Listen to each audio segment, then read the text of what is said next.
Good morning students, how are you? कैसे हो आप लोग? उम्मीद करता हूँ आप लोग अच्छे होंगे, घर पे होंगे, स्वस्थ होंगे। आज की क्लास का बेटा हमारा जो टॉपिक रहेगा that is the SN1 and SN2 reaction. Clear है आप लोगों को?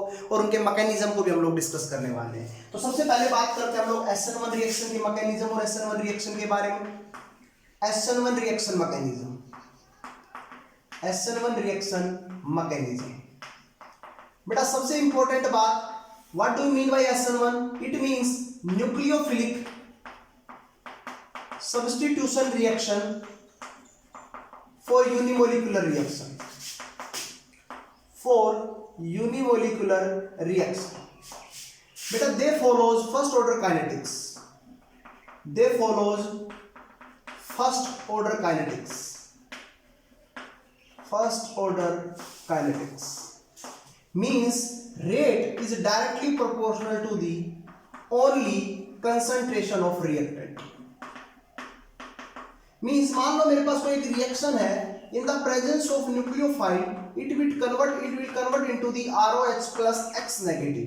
So rate is only depends on the concentration of reactant. Clear आप लोगों को? यहां तक की बात सभी को समझ में आती है. दूसरा यहां पर बेटा it follows first order kinetics, मैंने आप लोगों को बता दिया सब बातें. मैकेनिज्म, इस रिएक्शन में कैसे मैकेनिज्म होता है जरा देखिए. बेटा मान लो मेरे पास यहां पर क्या है, कोई भी एक एल्काइल हैलाइड और मैं यहाँ पर टर्सरी एल्काइल हैलाइड ले रहा हूँ. अगर मैं इसके ऊपर OH नेगेटिव आयन का अप्लाई या मींस कोई न्यूक्लियोफाइल का अटैक करवाता हूँ, तो सबसे पहले क्या होता है, यहाँ से जो लीविंग ग्रुप है वो इसको छोड़कर बाहर जाएगा. लीविंग ग्रुप सबसे पहले सिस्टम को छोड़कर बाहर जाएगा और एक इंटरमीडिएट बनाएगा. इंटरमीडिएट क्लियर आप लोगों को? और इस इंटरमीडिएट के नाम जो यहां पर होगा दैट इज कार्बोकैटायन. और आप लोगों को पता है कार्बोकैटायन की हाइब्रिडाइजेशन sp2 होती है. तो sp2 हाइब्रिडाइजेशन होती है तो इसकी ज्योमेट्री क्या होगी बेटा बताओ? ट्राइगोनल प्लेनर ज्योमेट्री होगी. तो ट्राइगोनल प्लेनर ज्योमेट्री होगी तो इट मींस ये जो कार्बोकैटायन है ये यहां पर किसकी फॉर्म में रहेगा बेटा बताओ? प्लेनर की फॉर्म में रहेगा. एक ही प्लेन में प्रेजेंट रहेंगे सारे सब्स्टिट्यूएंट, ऐसे रहेगा. तो जो इनकमिंग न्यूक्लियोफाइल्स है, जो न्यूक्लियोफाइल अटैक कर रहा है वो न्यूक्लियोफाइल इसको बैक साइड से भी अटैक कर सकता है और इसके फ्रंट साइड से भी अटैक कर सकता है. दोनों साइड से अटैक करता है क्योंकि ये प्लेनर नेचर का है. तो अगर ये बैक साइड से अटैक करता है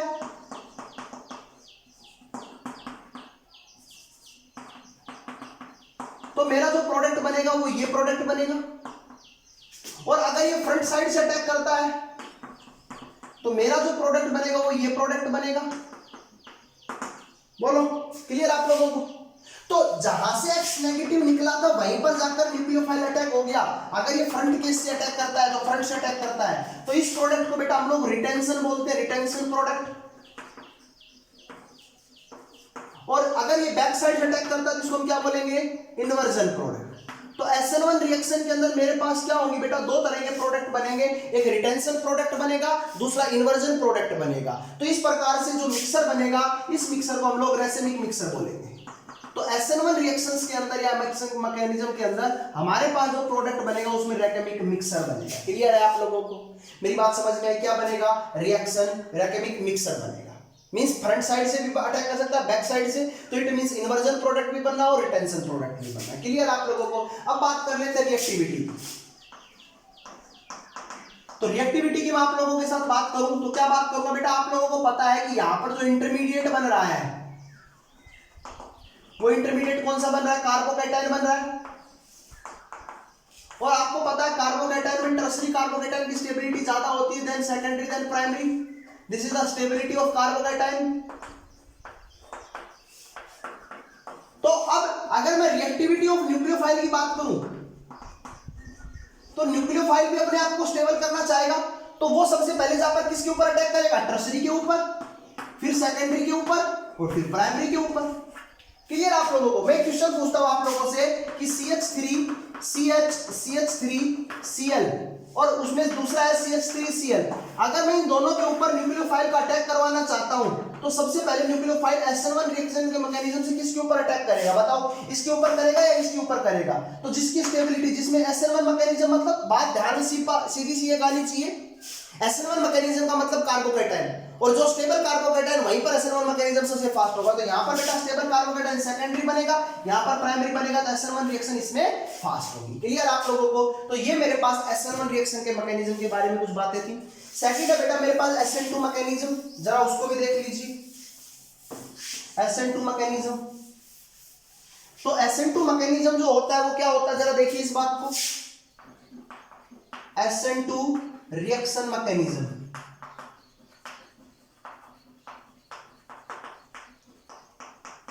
बेटा पूरा नाम वही है, न्यूक्लियोफिलिक सब्स्टिट्यूशन फॉर बाइमोलिकुलर रिएक्शन। बेटा it follows second order kinetics,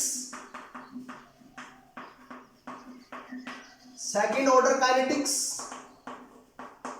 means rate is directly proportional to the concentration of reactant into concentration of nucleophile, दोनों की कंसेंट्रेशन के ऊपर डिपेंड करती है। जैसे कि रिएक्शन है Rx in presence of a nucleophile it will convert into the ROH plus X negative, तो रेट किसके ऊपर डिपेंड करेगी, rate is directly proportional to concentration of Rx और कंसंट्रेशन ऑफ OH नेगेटिव के ऊपर डिपेंड करेगी। Clear आप लोगों को? तो इस प्रकार से हम लोग कह सकते हैं। यहां पर बेटा मैं बात करूं मैकेनिज्म की, तो मैकेनिज्म कैसे होता है बेटा, अगर मैं यहां पर एक कोई भी अल्काइल हैलाइड मान लेता हूं, जनरली मैं यहां पर अपना प्राइमरी अल्काइल हैलाइड मानता हूं। क्लियर आप लोगों को? तो जब इसके ऊपर एक न्यूक्लियोफाइल आता है और न्यूक्लियोफाइल इसके ऊपर अटैक कैसे करेगा, जरा ध्यान से सुनिए। जैसे ही न्यूक्लियोफाइल इसकी तरफ अप्रोच करने लगता है, इसके पास आने लगता है, कब आएगा, जब X नेगेटिव यहां से धीरे धीरे X जो लिविंग ग्रुप है ये यहां से धीरे धीरे बाहर निकलने लगेगा। तो जिस समय X धीरे धीरे बाहर निकलने लगेगा उसी समय धीरे धीरे धीरे धीरे धीरे अपना पीछे से न्यूक्लियोफाइल भी क्या करने लगेगा, अटैक करने लगेगा। समझ में आप लोगों को? तो इस प्रकार से ये एक बीच की बनती है स्टेट, जिस स्टेट को हम लोग ट्रांजिशन स्टेट बोलते हैं, ट्रांजिशन स्टेट बोलते हैं।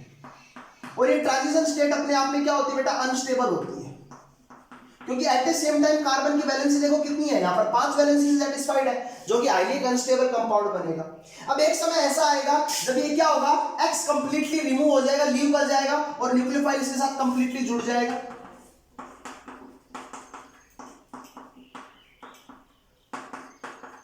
बोलो ऐसे ही होगा?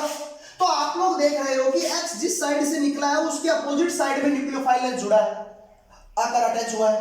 तो यहां पर क्या हुआ, इन्वर्जन प्रोडक्ट बना, इन्वर्जन प्रोडक्ट। तो ध्यान रखना है SN2 रिएक्शन के अंदर इन्वर्जन प्रोडक्ट बनेगा, मतलब R दे रखा है तो S बनेगा, D दे रखा है तो L बनेगा, cis दे रखा है तो ट्रांस बनेगा, वो सब बातें अपोजिट प्रोडक्ट बनेगा, उल्टा प्रोडक्ट बनेगा। क्लियर आप लोगों को? This is the inversion of product. Clear आप लोगों को? जबकि SN1 रिएक्शन के अंदर हमारे पास रेकेमिक मिक्सर बन रहा था। अब बात कर लेते हैं इसकी स्टेबिलिटी की। तो बेटा यहां पर प्राइमरी ज्यादा रिएक्टिव होगा, सेकेंडरी फिर टर्सरी कार्बोकेटायन की अगर मैं बात करूं। कैसे, क्यों? क्योंकि बेटा अगर मान लो मेरे पास प्राइमरी है, दूसरा मेरे पास यहां पर सेकेंडरी है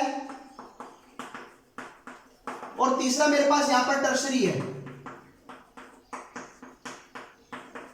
क्लियर आप लोगों को? तो अपकमिंग न्यूक्लियोफाइल आपको पता कहां से अटैक करने वाला, पीछे से करने वाला अटैक। तो न्यूक्लियोफाइल वहां पर बहुत आसानी से अटैक करेगा जहां पर स्टीरिक हिंड्रेंस सबसे कम होगी, और आपको पता है टर्सरी के अंदर स्टीरिक हिंड्रेंस सबसे ज्यादा है। तो इस वजह से न्यूक्लियोफाइल यहां पर इजीली एंटर नहीं कर पाएगा, इसके अंदर इस कार्बन के पास नहीं पहुंच पाएगा, इसके साथ इजीली बॉन्ड नहीं बना पाएगा। तो इस वजह से यहां पर टर्सरी के अंदर रिएक्टिविटी सबसे कम होती है। फिर सेकेंडरी में सबसे ज्यादा एक्टिविटी कहां पर होगी, प्राइमरी के अंदर। तो मैं बता चुका हूं प्राइमरी के अंदर एक्टिविटी सबसे ज्यादा, फिर सेकेंडरी और आफ्टर दैट टर्सरी। दूसरा, ये जो रिएक्शन है ये बेटा रिएक्शन इस सिंगल स्टेप में कंप्लीट होती है, जबकि SN1 मैकेनिज्म वाली 2 स्टेप में कंप्लीट होती है। पहले स्टेप में वहां पर कार्बोकेटायन बनेगा, दूसरे स्टेप में फिर न्यूक्लियोफाइल अटैक करेगा। लेकिन इस स्टेप की अगर मैं बात करूं तो यहां पर रिएक्शन सिंगल स्टेप में कंप्लीटेड होती है और कंसंट्रेटेड मैकेनिज्म फॉलो करती है। कंसंट्रेटेड मैकेनिज्म का मतलब एक साथ सारा काम होता है, लीविंग ग्रुप भी बाहर निकल रहा है, न्यूक्लियोफाइल भी उसी समय अटैक कर रहा है। तो ये सब चीजें क्या होगी बेटा, SN2 मैकेनिज्म के बारे में हम लोगों के सामने बात होगी। तो ये हमारा SN2 मैकेनिज्म था।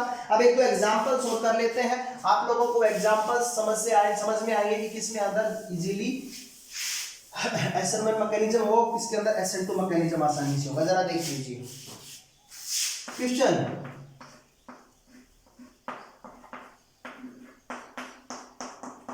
एक क्वेश्चन, उसके बाद है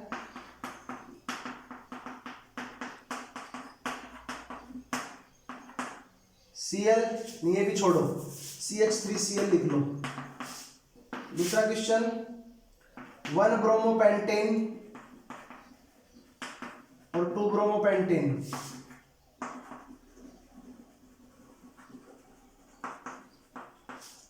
दूसरा question CH3 CH2 CH2 Cl और अगला है CH2 double bond CH2 Cl। Clear है?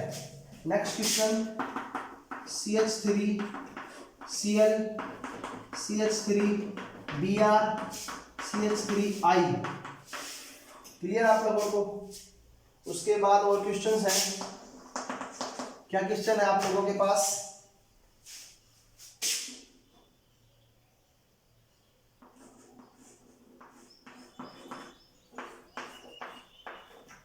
क्लियर है? और लास्ट क्वेश्चन है CH3 CH2 CH2Cl CH2 double bond CH2Cl और CH2Cl।